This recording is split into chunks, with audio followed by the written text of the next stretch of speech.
இன்றைக்கி எங்கள் வீட்டில் தோசைக்கு தொட்டுக்கிறதுக்கு பருப்பு குழம்பு இருந்தது. காலையில் மத்தியானம் எல்லாம் பருப்பு குழம்பாக சாப்பிட்டதுனால ஒரே கேஸ் பிடிச்சிக்கிச்சு. அதனால் அலமாரியில் பார்த்தேன், மஞ்சப்பொடி இருந்தது. மஞ்சப்பொடி வச்சு என்ன பண்ணலான்னு யோசிச்சுட்டு தான் மஞ்சப்பொடியை கொஞ்சம் எடுத்து போட்டேன். ஏதோ மனசுக்கு தோணுனதை பண்ணுவோம் அப்படின்ட்டு பார்க்கும்போது பாதாம் ட்ரிங்க் மிக்ஸ் இருந்தது. அதில் கொஞ்சம் எடுத்து போட்டேன்.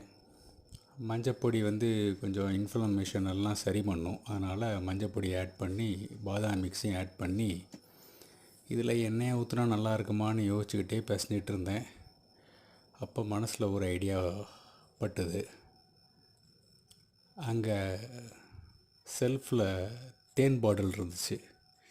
சரி அப்படி சொல்லிட்டு அந்த தேனை எடுத்து இந்த ட்ரிங்க் மிக்ஸு, பாதாம் ட்ரிங்க் மிக்ஸு, மஞ்சள் பொடி இதில் கொஞ்சம் கலந்து கொஞ்சம் கலந்ததில் அது பார்க்குறதுக்கு ஒரு இட்லி பொடி மாதிரி வந்தது. சரி டேஸ்ட் எப்படி இருக்கோ அப்படின்னு நினச்சி சாப்பிட்டு பார்த்தேன். பரவாயில்ல அப்படிங்கிற மாதிரி தான் இருந்தது. சாப்பிட்லாம், சமாளிச்சுக்கலாம்.